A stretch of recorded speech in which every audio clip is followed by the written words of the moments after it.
Welcome to the Fourth Branch program. Glad you can make it. I am MD. This program is dedicated exclusively for those with common sense, a spirit of patriotism, and a determination for a more perfect union. Stay tuned as we begin the discussion of a very important, interesting, and enlightening topic. Hope to hear from you soon. Happy listening.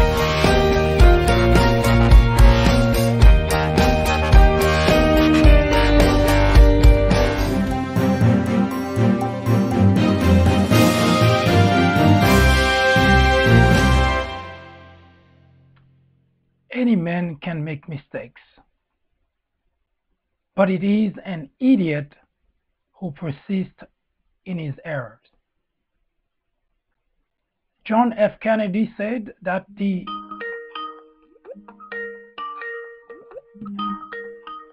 another one of my many fans. Unfortunately, I forgot to turn off the phone. I apologize, and hopefully that doesn't happen again. John F. Kennedy said, "The ignorance of one voter in a democracy impairs the security of us all." Hello everyone, I am MD, live from New York. This is the Fourth Branch Project. First, a warning. This program is not suitable for all audiences. I repeat, the content of this program is not for everyone.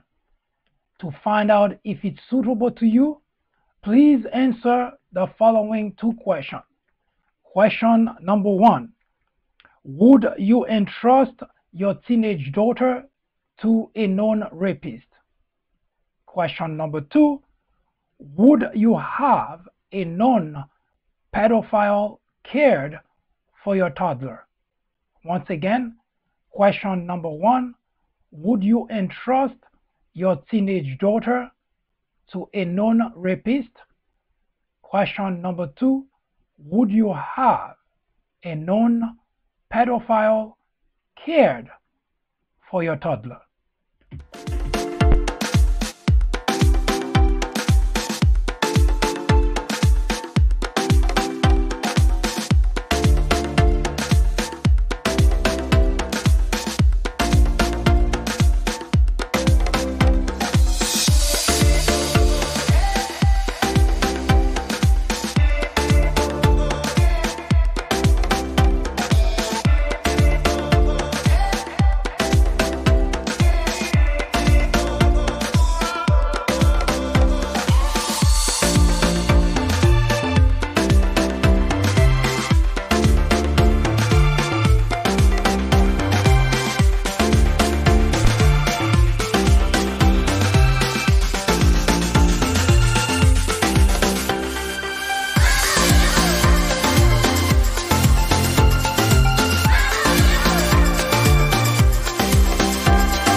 Your time is up. If you had difficulty answering either question, this program is not for you. If you answer yes to either one or both questions, this program is definitely not for you. But if both of your answers are absolutely not, this program is catered exclusively to you. You should stick around. It is interesting, enlightening, and educational. We'll be right back.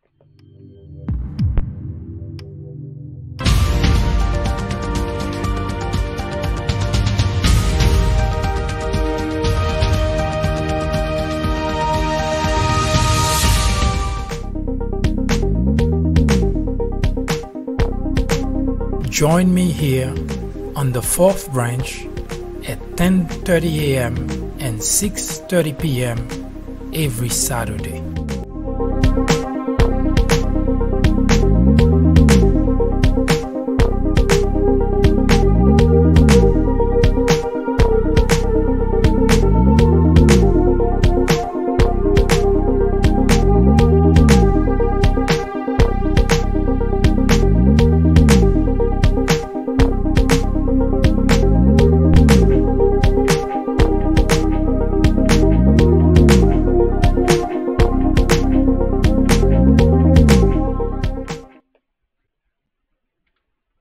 Today, we have a very special program. We will continue with the topic, the welfare system, which is part of the entitlement system. However, today we will look at a different aspect of it. Tomorrow, hopefully, God willing, we will return to continue the conversation on the general aspect of the entitlement system in light of the midterm election fast approaching and the number of events that have occurred. It is fitting to address the issue from a different perspective. The state of the Republic. You see, political partisanship, when it is accompanied with true patriotism, it is a healthy thing in a democracy. Members of each party serve as watchdogs over members of the other party. It is this type of healthy environment which can help implement better legislations. And of course, no matter how great a piece of legislation is, not everyone will be pleased. Not everyone can be pleased. Kind of a sort of dissatisfaction which hopefully will eventually dissipate. In reality, even the dissatisfied group may sometimes realize how wrong its members were. For instance, in the case of Obamacare, many Republicans who oppose the passing of the act in the beginning have come to realize a year or two later that it was, after all, good for them, good for their families, good for those who have pre-existing conditions. But political partisanship can also destroy a democracy whenever members of at least one party have abandoned any form of patriotism and embrace fanaticism as the main drive to get their voices heard, to get their agenda through. For instance, we remember on February 2017 that there was a $1.5 trillion tax cut that Republican alone passed, which happened to be exclusively for the benefit of large corporations and wealthy individuals. Certainly, it's not something any constituent would be looking forward to. Also, it was the case when over and over and over again, the Republican Party, all its members, have voted more than 62 times during the Obama administration to get rid of Obamacare, and already this year, twice. So it is important to note that partisanship without any form of patriotism is indeed detrimental for the nation, detrimental for constituents, detrimental for the citizen of the country. And we have seen what that kind of partisanship has produced. One of the first president who is the least qualified in the history of the country. The first president who is most likely supporting a foreign entity. And as of late, the first president who has put the national security of the country in jeopardy. The outrage is actually exacerbated mostly because members of the legislative branch, those who control both the Senate and the Congress, have either turned a blind eye, cooperated with the executive branch, or simply helped with the cover-up. We didn't get here by accident. We actually walk ourselves towards the edge of the cliff, a fall down which there is no return. The country is at a point of losing everything it used to stand for. The democracy we have all enjoyed may no longer be to future generations. You see, democracy is not a right. It's not an inheritance.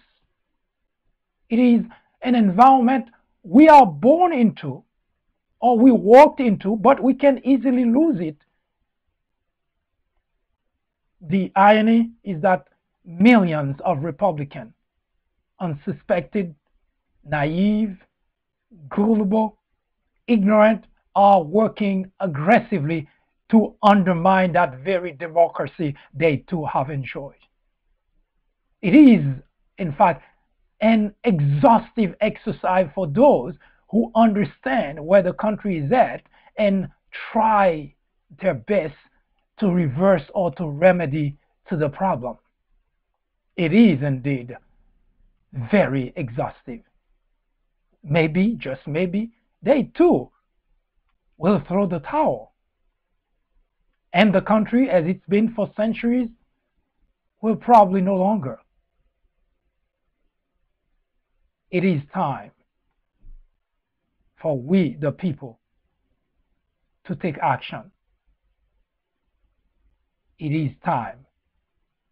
It is well overdue. I'll be right back.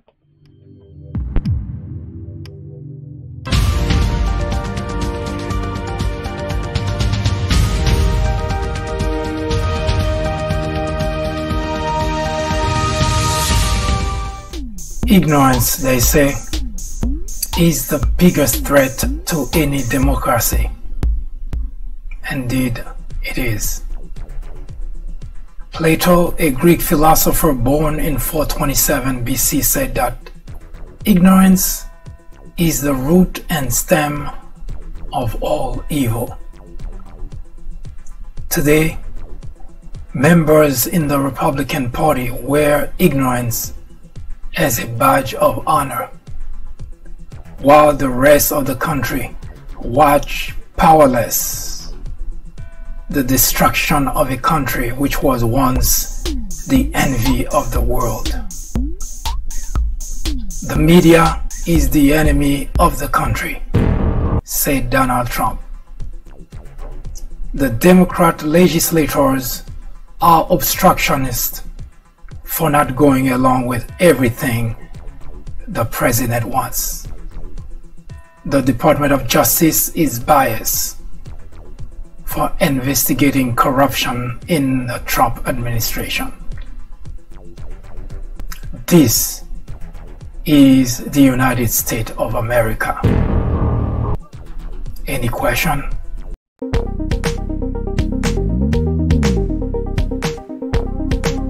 Join me here on the 4th branch at 10:30 a.m.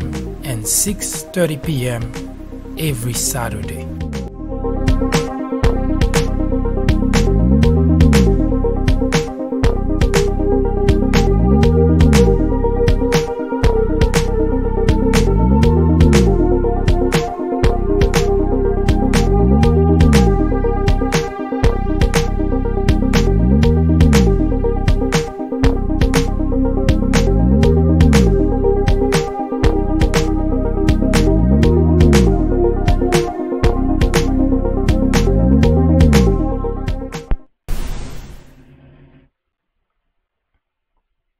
We have been talking, starting yesterday, about a welfare system.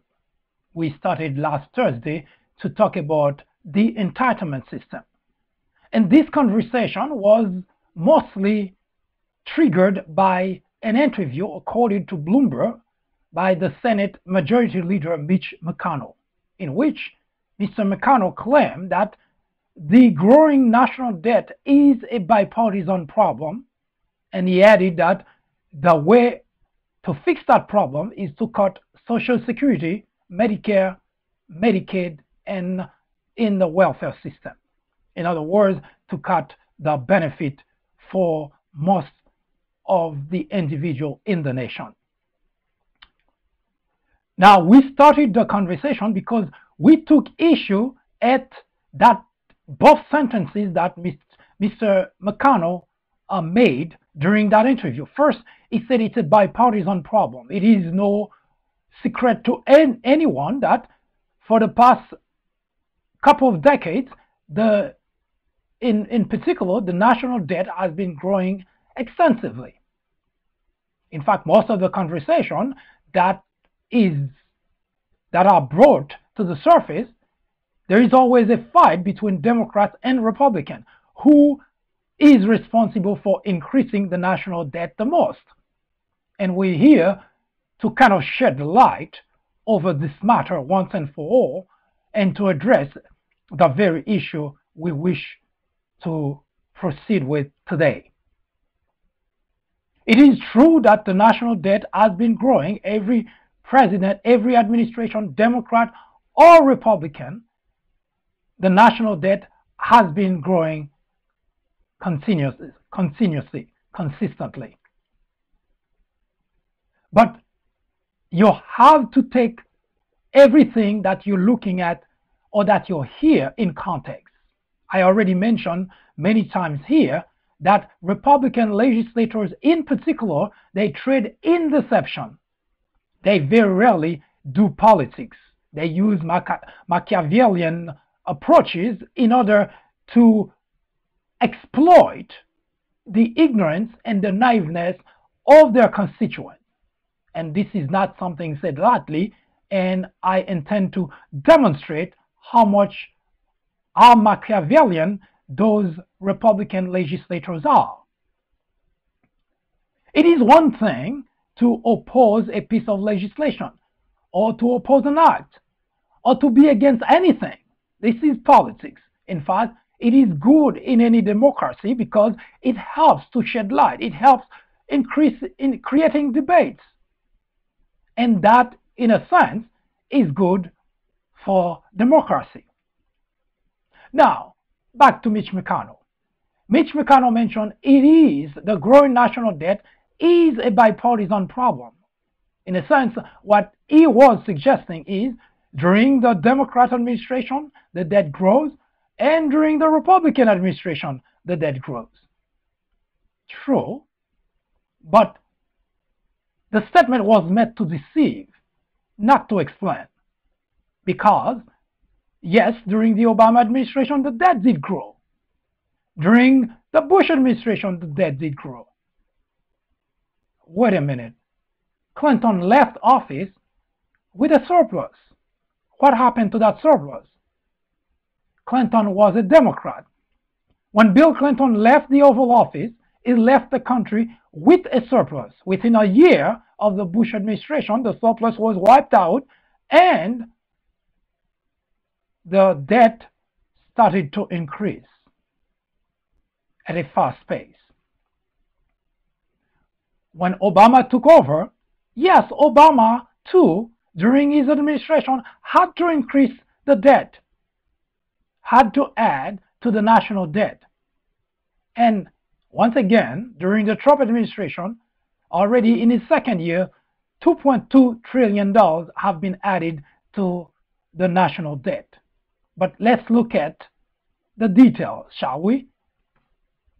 When Obama took over the presidency of the United States, we may remember that the country was in the worst financial crisis. There was financial meltdown, auto industry going bankrupt, banking industries weren't doing too well, needed to be rescued, and so on and so on.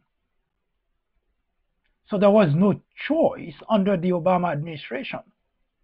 No choice whatsoever.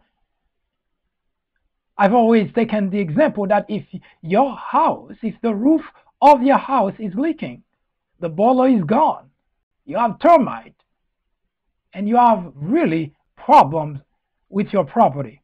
No matter how much in debt you are, you have no choice but to acquire more debt. There is no if and but about it. Unless it doesn't matter to you that you live in a house where the roof is leaking. When it rains, you don't have any place to be. Now, no one who owns a property would accept such predicament, would we? So Obama had no choice but to borrow money in order to save the country from the financial crisis. Yes, the debt was increased under the Obama administration, and there was legitimate reason for that. Under the Bush administration, there was no reason. A surplus was left. But instead of working with it, the Bush administration used that surplus and quote unquote pass it as a tax cut. And we remember very clearly, we got nothing out of it. We, the people, didn't get much. Yes, the people, the individual, the wealthy individual at the top usually are the one who benefit of such move. Once again, under the Trump administration, a $1.5 trillion were borrowed. And I said borrowed because we don't have the money. The country doesn't have the money. The money was borrowed. And $1.2 trillion out of the 1.5 were distributed to large corporations and wealthy individuals. And there was no reason. When Trump walked into the Oval Office, the economy was doing well. Businesses were reporting record revenues, record profits. There was absolutely zilch reason to borrow money, not for the people, not for anybody. And yet, the Republican Party as a whole borrowed $1.5 trillion. Not only that, having made the ridiculous mistakes of borrowing money, but on top of that, they take most of the money and gave it to those large corporations and wealthy individuals who have no need for it. So no, Mr. McConnell, it is not a bipartisan problem. It is one thing that an administration has to borrow money in order to fix a problem that the country is going through. But it is a very different topic when, for a reason, no reason whatsoever, an administration just borrow money to distribute to those who already have.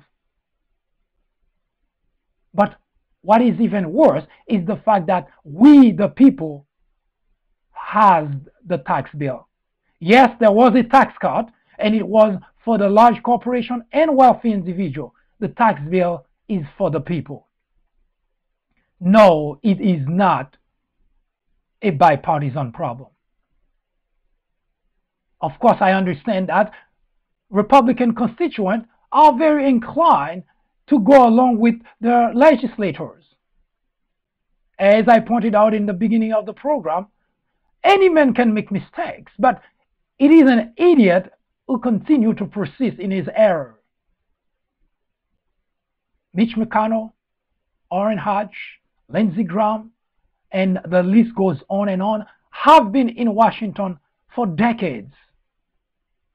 Election after election, the Republican constituent voted them in office. This is no longer a mistake. Now, in regards to cutting Social Security, Medicare, Medicaid, and the welfare system, we will come back to the welfare aspect of it to address the other aspect of the welfare system that we intend to address today. I mentioned during the time that I was talking about Social Security, Medicare and Medicaid, that those benefits are not handed out from the government. whenever Republican legislators propose the idea of cutting benefits, it comes across, or at least they make it look like or sound like it is government handout, so the government is in its right to cut down from the benefit. But I'm here to tell you, Democrat or Republican, that Social Security, Medicare, Medicaid, they are not handout from the government. If you look at your pay stub, you notice that there is a line item for Social Security.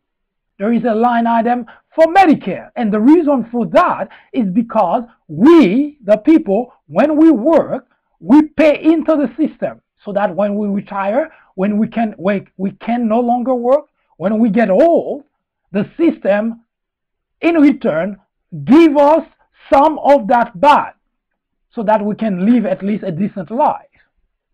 So it is not a government handout. So don't let Republican legislature make you believe that Social Security is government handout and you should feel ashamed about it. Medicare is government handout, so you should be hiding from your friends so that they don't know that you have Medicare. No, you paid into the system when you work. And when you get old, when you retire, it's time for the government to take care of you.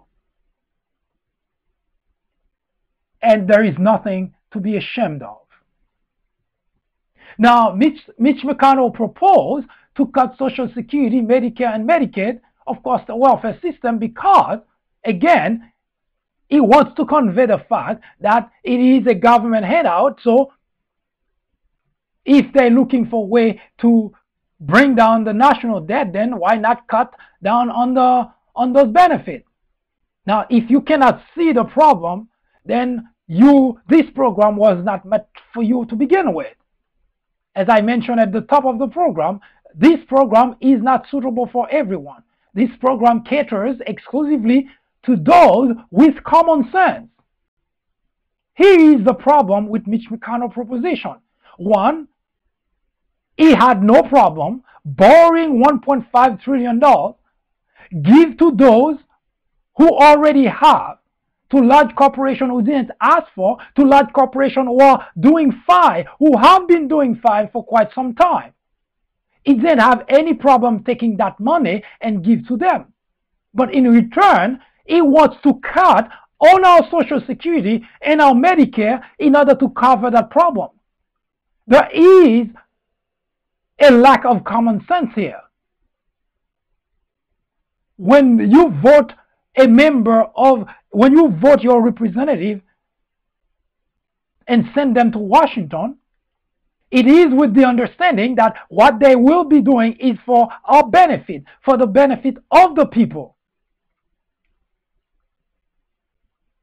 It doesn't matter how stupid an individual is, this move by the Republican cannot possibly be considered as something good for the people.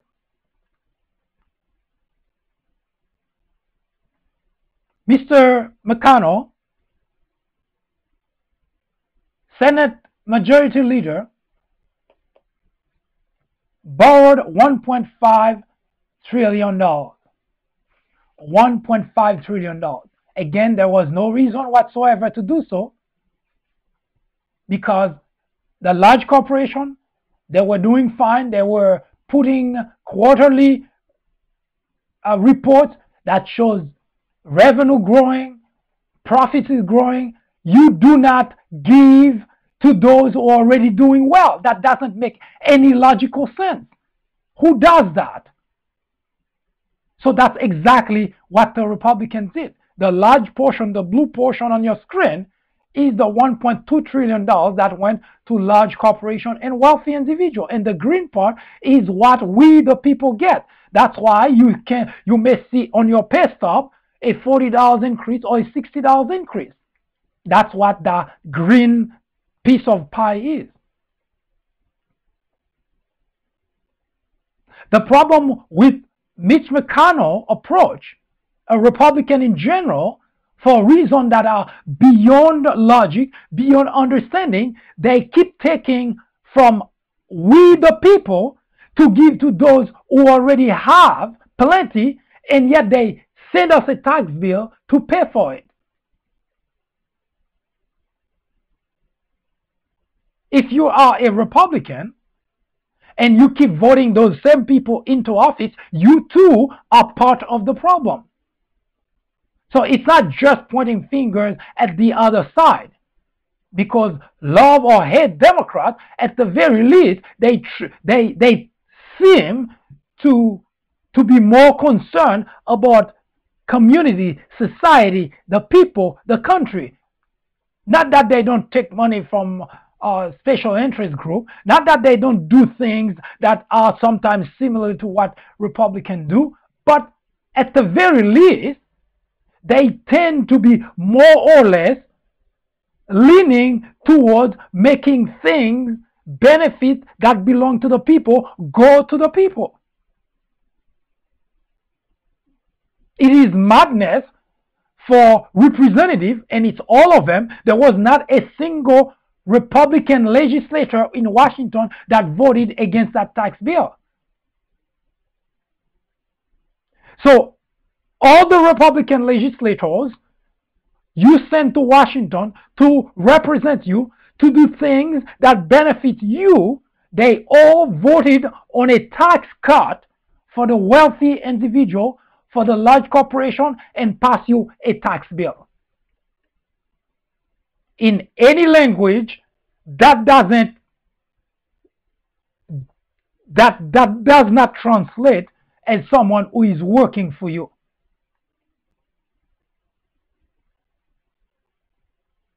Any man can make mistakes, but it takes an idiot to persist in his error. You send the first time, the second time, the third time, and Mitch McConnell has been there for 3+ decades. And he hasn't changed that much. He has always been that individual who does things that benefit those who already have, and always sticking it to the people. And the question is, why do you, Republicans, continue to vote in office someone who continue to harm you, to hurt you? I did say at the beginning of the program, it is a program for someone who has common sense. If you have no common sense, everything that I'm saying here is gibberish, and you should already turn it off.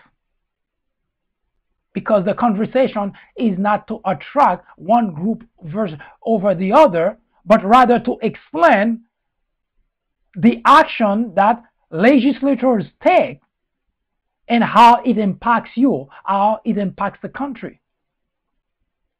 As to what you decide to do with the knowledge doesn't matter. But I'm certain people who come across knowledge weigh the pros and the cons. Now that brings me to the conversation at hand today, which is of course, the welfare system. Now, the word welfare, when used in the United States of America, when used almost exclusively by anyone, whether Democrat or Republican, it's never used in a way that suggests it's something good for the recipient. In fact, it is an idea that's so ingrained in the system that even the recipient, people who have a need to receive government assistance, they tend to hide the very idea. They don't want their friend to know, they don't want their neighbors to know, they don't want anybody to know that they are receiving government assistance. And the reason is because the expression has been used almost exclusively in a very pejorative sense. And yet the word, if you look the definition of the word, welfare would be something that the government, whether it's state or federal, would look towards helping the citizen of the country enjoy. Welfare is the financial well-being of an individual. You faring well. And yet, this is now how we translate it. But the aspect I want to talk about, I touched on it earlier, is the fact that the government is responsible for our welfare, our well-being, our protection. The president swear to that. The legislators swear to that. And yet, their actions say differently. Remember when the President of the United States, the first thing that happened before the individual who was elected as the next President of the United States, the first thing that happened at the swearing ceremony is the individual raised his right hand to swear not only to uphold the Constitution of the United States, but to protect the country from all harm, to ensure the safety, the security, the well-being of its citizens. The legislators also take an oath to do the exact same thing. So, if that's the case, president, legislators take an oath. They're not perfect people. They're human beings. So they will make mistakes. That's understandable. That's acceptable.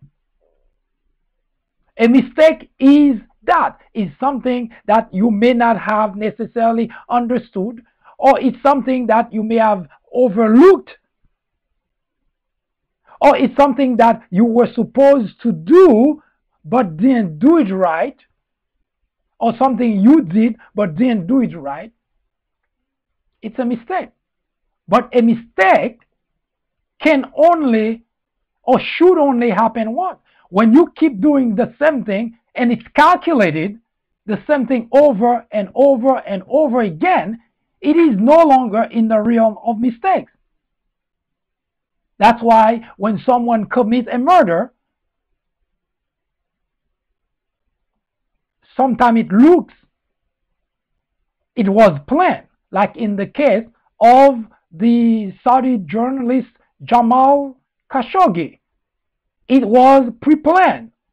The people were going to kill him flew beforehand. And they even have a lookalike on standby waiting for his killing. Those are pre-made, pre-planned. A mistake cannot be a pre-planned action.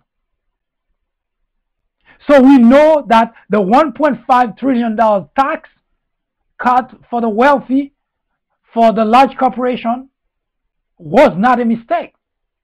First, we had many Republican leaders, Paul Ryan, Mitch McConnell, going around drumming the beat of a tax cut for the people. While they're drumming that beat, a huge tax cut for the people is coming. In the meantime, the legislation they were crafting, they crafted such that this happened. That's not a mistake. They were crafting the legislation to give $1.2 trillion to large corporations and wealthy individuals, and to only give $300 billion to distribute among the people. This is not called a mistake. In fact, it is twice as insulting because, number one, they were out there drumming the beat that a huge tax cut is coming for the people. While they know, which means they were deceiving us, because they know the legislation that they were crafting. And remember, Democrats weren't invited. So Democrats had no idea what Republicans were doing behind the scenes. So they were crafting a legislation to give $1.2 trillion to large corporations and wealthy individuals, and to distribute $300 billion among the people. And yet, they were out there saying there is a huge tax cut coming for the people. This is pure deception. There is no way to spin that, because they were the exact same people that were crafting the legislation, and they were the same people that were out there telling us that it's a huge tax cut coming. So we know it's not a mistake. But here's what's even worse. And we know they're not working for our well-being, for our welfare, because they borrow money. And I keep saying they is because it was exclusively Republican. They didn't invite Democrat because they know Democrat would not have gone along with that. So Republican alone crafted a legislation which borrowed $1.5 trillion. Not money that we have, not money that the country has, money that was borrowed. And what did they do with the money? $1.2 trillion went to people, large corporations and wealthy individuals. And the large corporation we're talking about are corporations such as like Apple, IBM, AT&T, corporations that are doing just fine. We're not talking about small businesses, because if it were to be small businesses, you would say, oh, that's not bad, because at least people who are trying to start a business that have small businesses, they can grow, they can hire more people. That would make some sense. Not that it would be okay, because people don't borrow. Nobody, no sound-minded individual would go to borrow money when things are going well. But you would have said, okay, maybe we understand it's being given to the people at the bottom, small businesses, people who employ 20, 25 people, then they can grow their business. No, that money was given to large corporations. And wealthy individuals just take the money and put in a bank. They don't need the money. But what's worse, that proves to us that the Republican legislators do not work for us, are not working for our well-being, is because after they've done that, and they went and tried to deceive us about the fact that it's a tax cut for the people, and we know it's not, because we know how the money was divided, or we also know how the legislation was crafted. What that means is the $1.5 trillion, we the people are fully, totally responsible to pay it back. This is not a mistake. This is not an assumption. This is not a speculation. Yes, we the people are fully responsible to pay for that money that was borrowed for no reason. Now,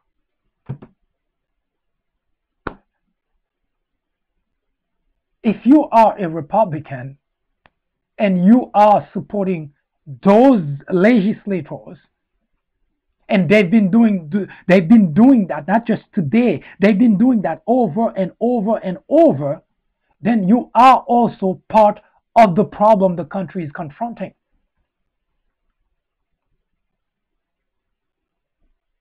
Don't go anywhere. When I come back, I will show you that not only the fact that Republicans are putting us in debt, and they never miss an opportunity. When a Democrat administration is in the Oval Office, Republican all talk about fiscal responsibility, getting the national debt down. But every time that they have the opportunity to do something about it, the very next action is to increase the national debt. So we know we have enough proof that Republicans could not care less about national debt. We know that no matter what they say, there is no way to convince logical individual that they have the interests of the country at heart. Because under the Bush administration, they inherited a surplus. What did they do? Automatically wipe it out and start adding to the national debt. Trump, same thing. Inherit a healthy economy. And what did they do? Automatically add another $2.2 trillion to the national debt. So we know that Republicans only talk because it makes them feel good, or because their constituents are gullible, naive to think that Democrats are the problem, but don't see that every time Republicans have the opportunity to do something about the national debt, the first thing that they do is increase the national debt. So we know that Republicans do not have the interest of the country at heart. But when we come back, we're going to show you their Machiavellian approach is not confined just to the financial aspect of it. I'll be right back.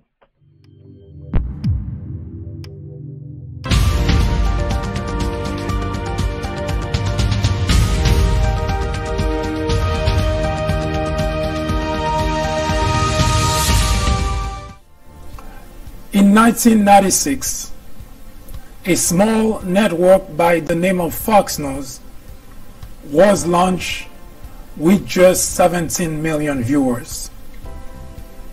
Today, with over 100 million people watching regularly, Fox has become the greatest threat to our democracy, constantly bombarding the airwaves with false information, distortion of facts, and outright lies, presenting to its audience as news. Fox has created an army of blissful ignorance. According to a recent survey, 82% of Fox viewers are ignorant of facts and the truth. To keep millions of people in ignorance not only prevents democracy from flourishing, but it also clears the path to authoritarianism, to dictatorship. Martin Luther King Jr. said, "Nothing in all the world is more dangerous than sincere ignorance and conscientious stupidity." Let me finish by saying that democracy cannot survive in an environment where truth and facts do not matter. At Fox, truth and facts do not matter. Indeed, democracy in America is in jeopardy. It is a crisis the country can no longer ignore.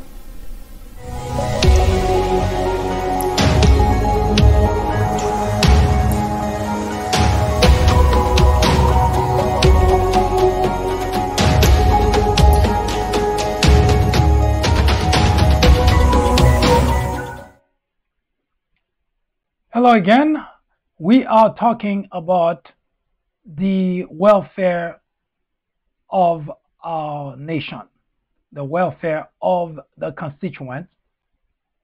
And we outline for you the fact that the Republican legislators, for a reason that is really impossible to understand have always worked towards passing legislation which seems to be not to improve the lives, not even of the constituents, so let alone the whole nation. As such, we just explained that time and again, Republican legislators make a lot of noise, talk a lot about fiscal responsibility, talk a lot about wanting to decrease the national debt, and yet time and again they are the one who actually increase the national debt. But it is something that, especially in this election time, during the midterm, you may want to keep the following in mind. Because if you are a Republican, it should become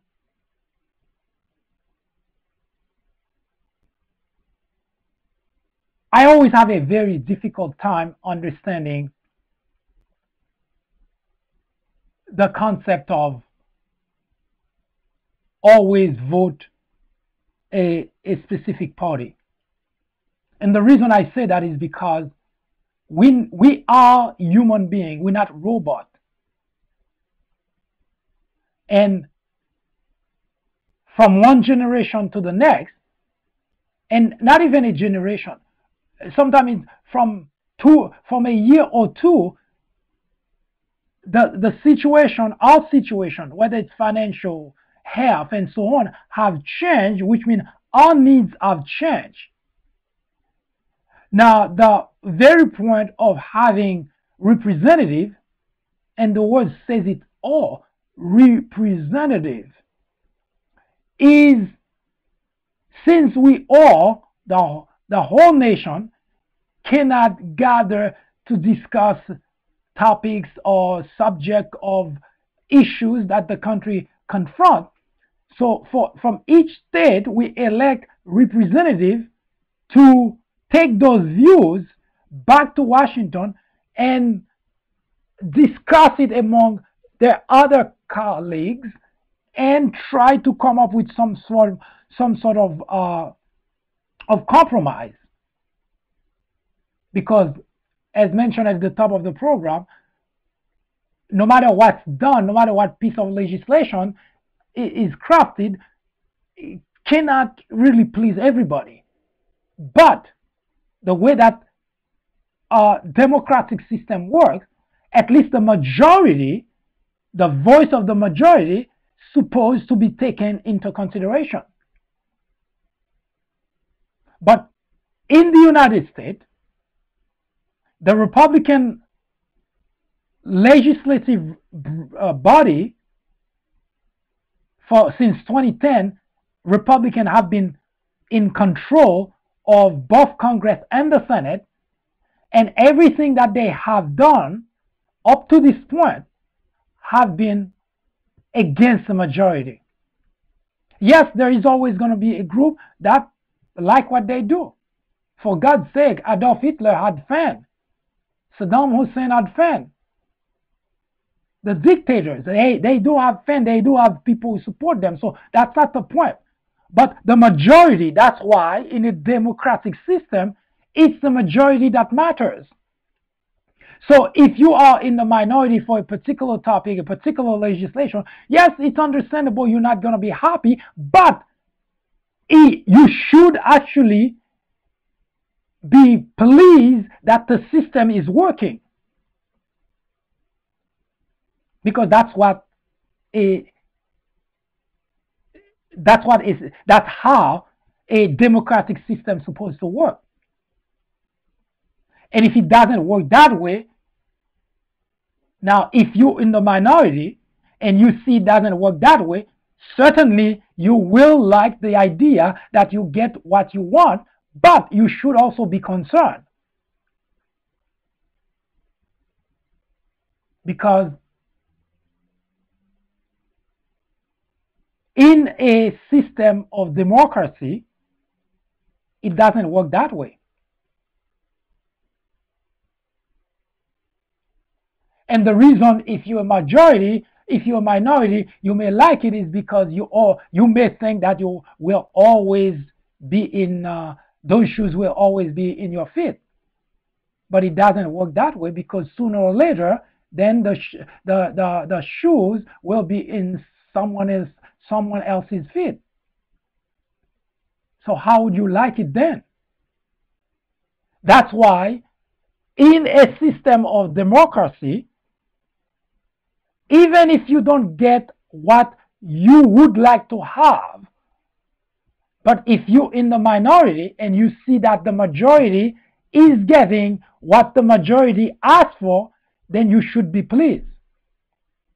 Now, having said that, we have observed Republican legislators for the past, since 2010, have been trying the best possible ways to make certain the majority doesn't get what the majority asked for.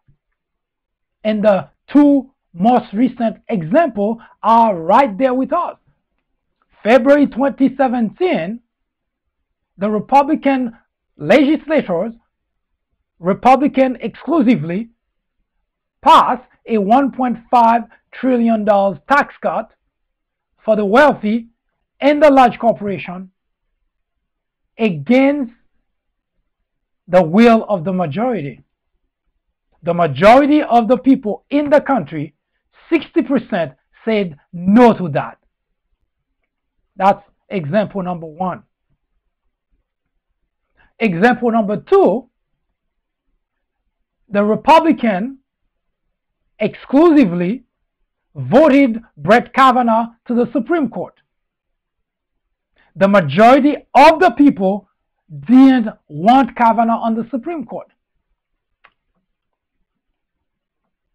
Those are the two most recent examples that say that the rule of the majority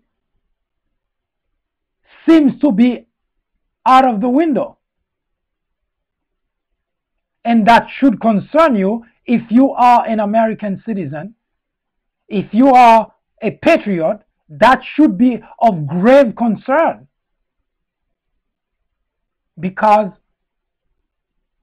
when the majority is ignored, we no longer talk about a system of democracy.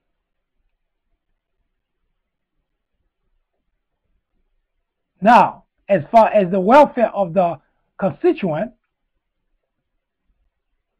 it is without saying that those examples alone should tell you, or should be a window for you to see, that Republican legislators in general, they do not care a bit about system of democracy in the country. Just a side note, that we're currently preparing a report on to show that Republicans, if we manage to do it before Robert Mueller issue his own report, to show that some Republican, not just Donald Trump, were too involved with the Russia debacle. So it wasn't just Donald Trump who just threw away the security of the nation, but others, for the sake of keeping a job, they willing to sleep with the United States' #1 enemy. So you ought to be concerned if you notice that the Republican legislators time and again ignore the majority, the will of the majority.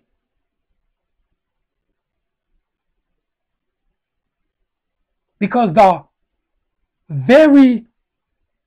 what makes a democratic system work is the fact that it relies exclusively on a majority. So if the majority wants it, that's what happens. Once you start throwing that concept away, then you can no longer talk about majority. You can no longer talk about democracy, rather. Now imagine for 1 second, if you think that that's not relevant, that's not important.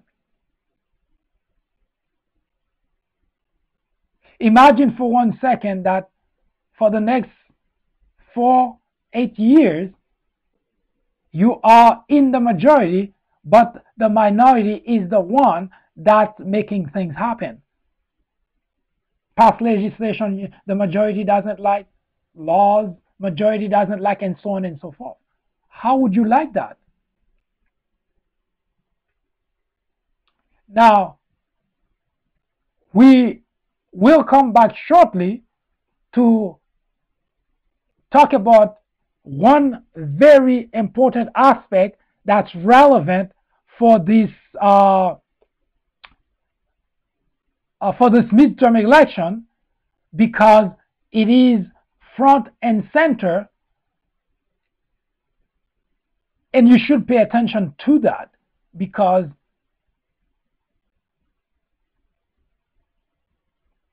the future of the nation depends on what we the people do. Because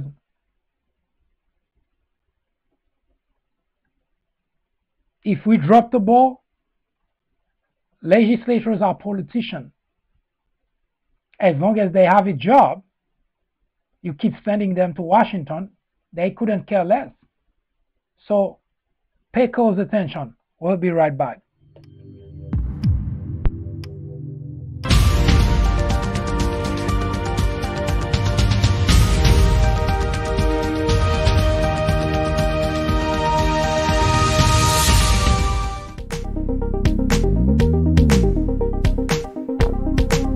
Join me here on the 4th branch at 10:30 a.m.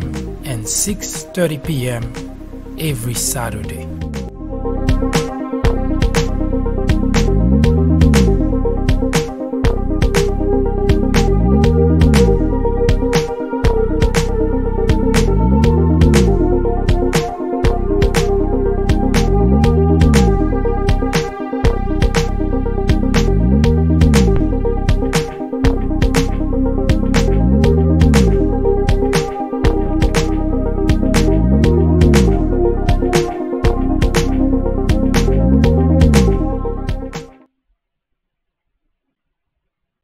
I don't know how much you have been following the candidates, those who are seeking re-election, and those who are trying to unseat the incumbent.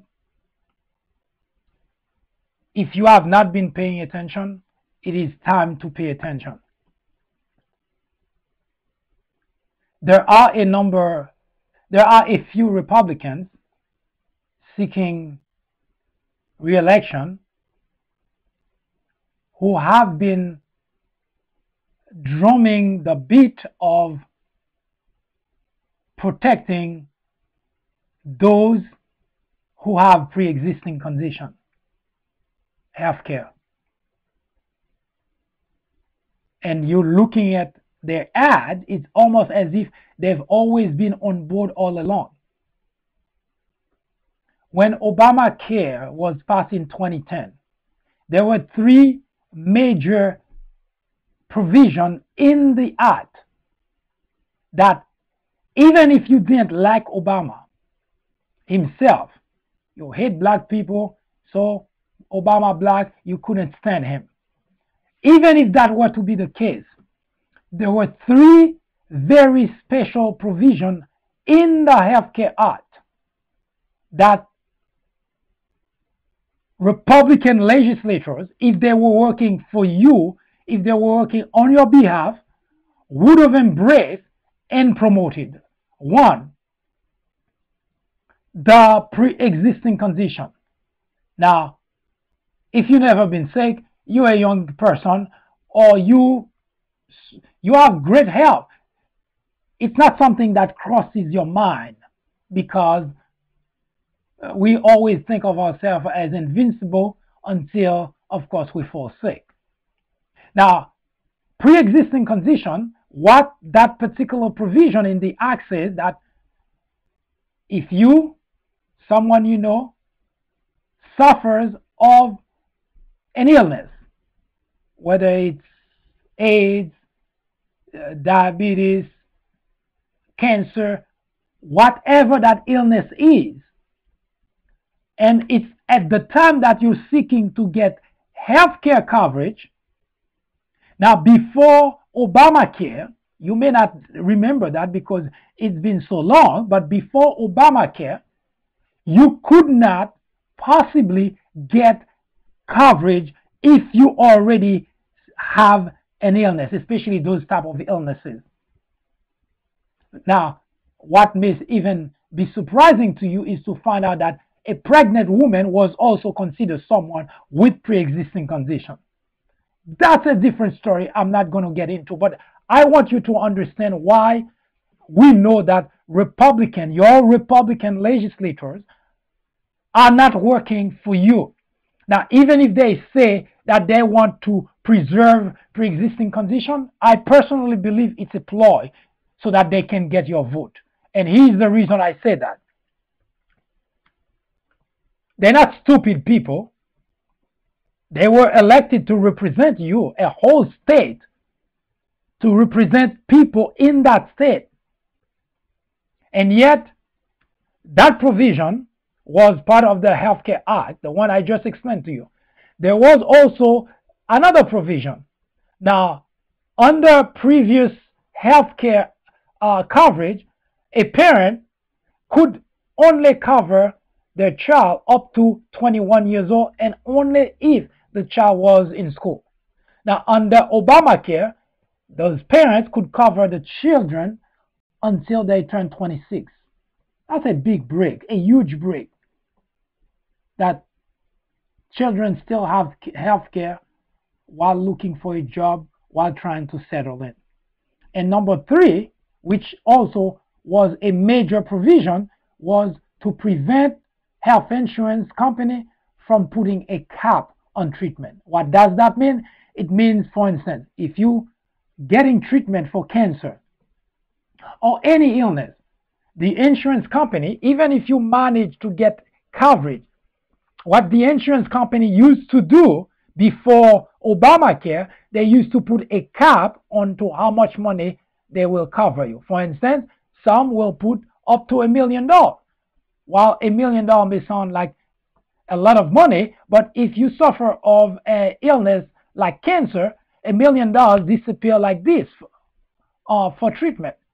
So they used to put that cap. Now, Obamacare removed that cap. That means from that point forward, once you are insured under Obamacare, the insurance company has to continue to pay for your treatment as long as you're getting treatment. Now, those are three major provisions that you would think that your Republican representative would have embraced and tried to, at the very least, save. No. They tried to repeal Obamacare once, twice, 3 times, 10 times, 20 times, 30 times, 40 times, 50 times, 60 times, 62 times. So no, when they come today and telling you that we want to preserve, to make sure that your pre-existing conditions are covered, they only relying on your gullibility, your naiveness to trust them. Because for 62 times, someone tried to get rid of something that benefits you, and now you think they really genuine? They simply need your vote in order for them to get to the next. They just want to jump to the next hope. So I'm fairly certain that that's just another one of their deception, because nobody does that. Currently, there are 14 states people who live in those states cannot have health care coverage, that kind of health care coverage that I just explained to you. The reason is because the governors are Republican. They did prevent Obamacare from going into the state. And suddenly they wake up and they tell you that they want this kind of coverage. We know it's a ploy. Now, you would be ill-served to believe them.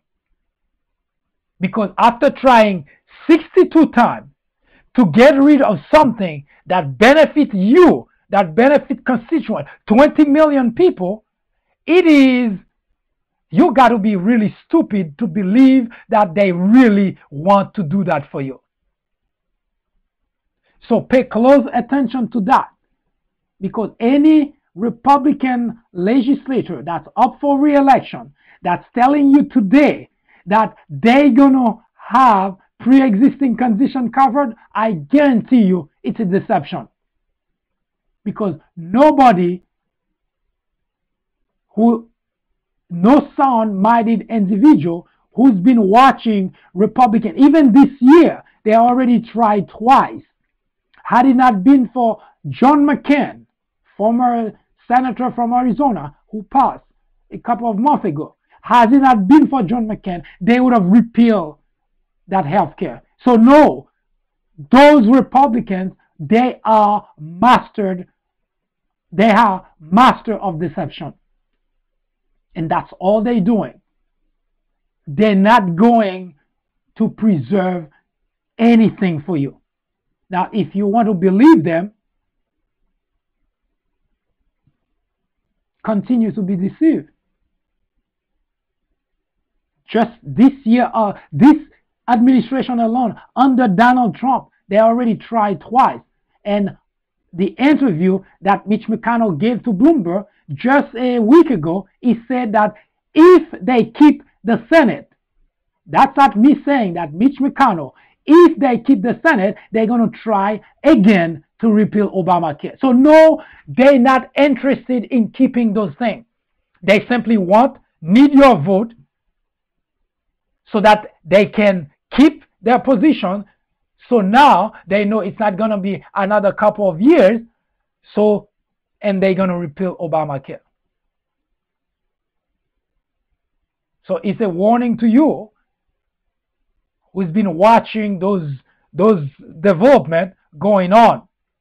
So if you naive enough, if you gullible enough to believe those people, those legislators who simply want to get reelected, and you believe them, you'll be sorry you did.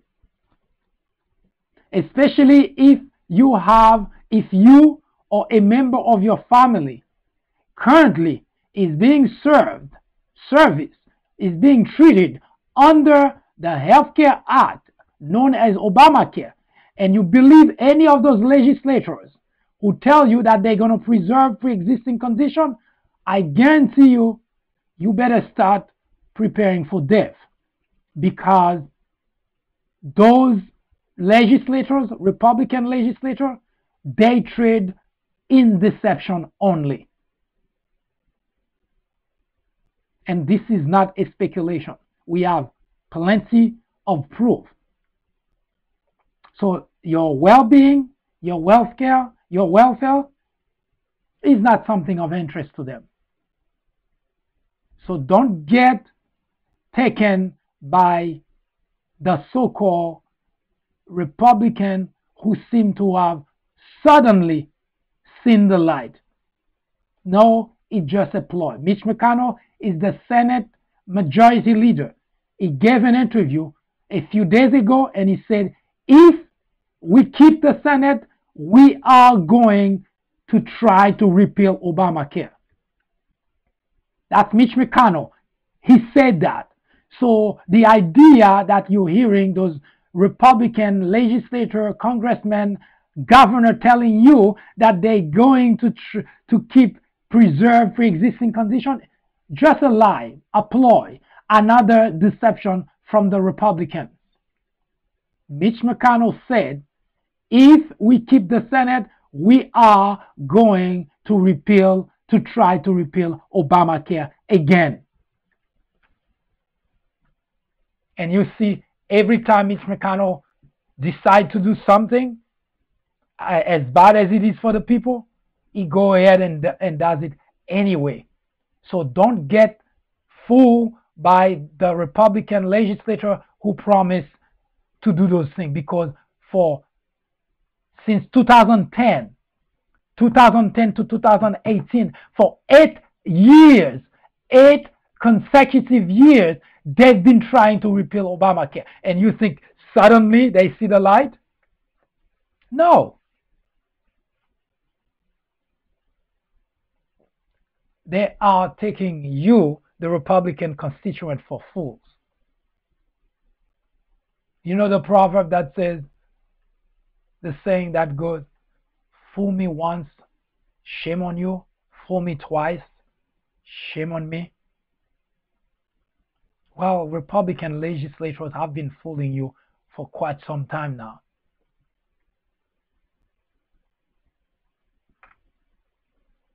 I'll be right back.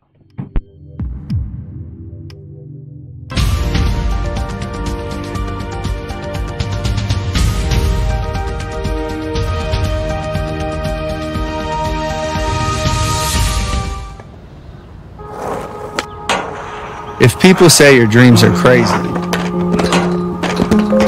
if they laugh at what you think you can do, good. Stay that way. Because what non-believers fail to understand is that calling a dream crazy is not an insult. It's a compliment. Don't try to be the fastest runner in your school or the fastest in the world. Be the fastest ever. Don't picture yourself wearing OBJ's jersey. Picture OBJ wearing yours. Don't settle for homecoming queen or linebacker. Do both. Lose 120 pounds and become an Iron Man after beating a brain tumor. Don't believe you have to be like anybody to be somebody. If you're born a refugee, don't let it stop you from playing soccer for the national team at age 16. Don't become the best basketball player on the planet. Be bigger than basketball. Believe in something, even if it means sacrificing everything. When they talk about the greatest team in the history of the sport, make sure it's your team. If you have only one hand, don't just watch football, play it at the highest level. And if you're a girl from Compton, don't just become a tennis player. Become the greatest athlete ever. Yeah, that's more like it. So don't ask if your dreams are crazy. Ask if they're crazy enough.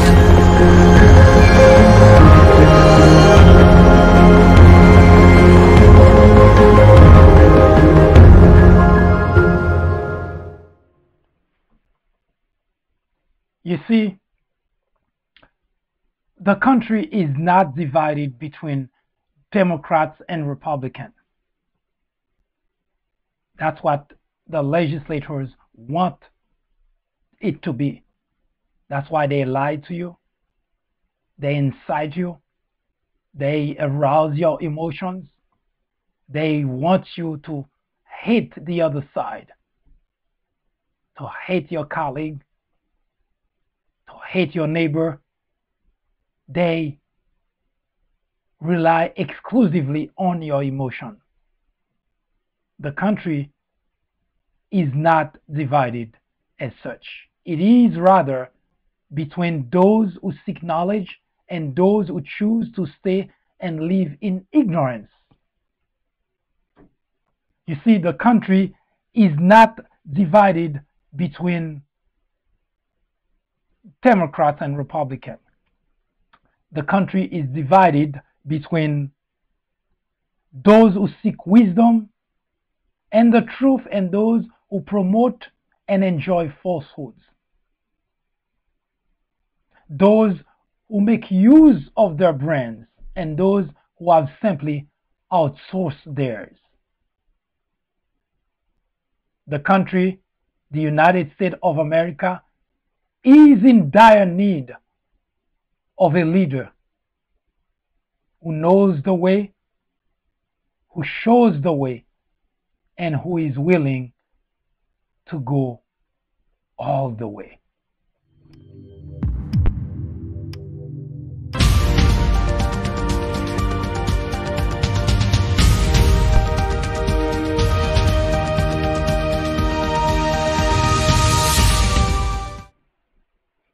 Thank you very much for spending the time with me. Write me, send me a note. Let me know whether you like what you're hearing, what else you would like to know, what kind of topic you'd like us to discuss. We'll research it and talk about it. At the fourth branch, we talk about topics of importance, topics that may be in the news, but topics mostly that impacts your lives. We provide you information, we provide you factual information, which give you the ability to make informed decision. Because obviously, if you're hearing a sound bite, you're listening to people who are on one side or the other, it's easy for you to get lost there. But those information are easily verifiable so that you can make decisions that you do not regret later to have made. That doesn't mean you will always be right, but at least you would be making decisions that are based on facts. So I hope to see you next time, and you have a good afternoon or a good evening, whichever it happened to be for you. Have a good day.